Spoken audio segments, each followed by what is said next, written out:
আজকের breaking news, প্রচন্ড ঠান্ডায় ঠান্ডা জলে স্নান করে দৃষ্টান্ত করলো এক যুবক। আসুন শুনে নি সে কি বলছে। এই ঠান্ডায় ঠান্ডা জল দিয়ে স্নান করাটা আমার জন্য খুবই চ্যালেঞ্জিং ছিল, তবে আমি আমার সবটা দিয়ে চেষ্টা করেছি এবং ভগবানের আশীর্বাদে পেরেওছি। হ্যালো, তোমার ছেলেকে খবরে দেখলাম গো, আমরা জানতাম ও পারবে। তা মিষ্টিটা কবে খাওয়াবে? শুনছো, আমাদের বাড়ির সামনে পারফিউম ব্র্যান্ডের লোকরা সব ধর্নায় বসেছে।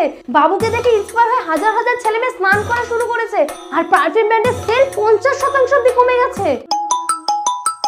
তার আগে বন্ধুরা, মিজানের যদি একটি পাল্লা একদিকে গুনাহ এবং অন্যদিকে নেকি রাখা হয়, তুমি কোনটা নিবে? যদি আমার মতো নেকি নিতে চাও তাহলে ভিডিওতে লাইক করে চ্যানেলটা সাবস্ক্রাইব করে দাও। আর যারা গুনাহ নিতে চাও তাদেরকে কিছু করা লাগবে না, কারণ আমাদের রব মহান আল্লাহ তাআলা।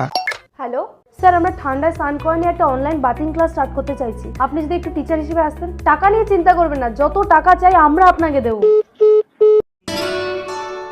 হ্যালো, আপনি একটু ধরুন, আমি আপনাকে একটু পরে কল ব্যাক করছি। বলছি, সবকিছু আগের মতো করে নেওয়া যায় না? আমি আবার তোমার সাথে এক বালতি ঠান্ডা জলে স্নান করতে চাই। তোমার জন্য আমার ঠান্ডা জল সবসময় রেডি। আই ঠান্ডা জলে স্নান ইউ। আই ঠান্ডা জলে স্নান ইউ টু।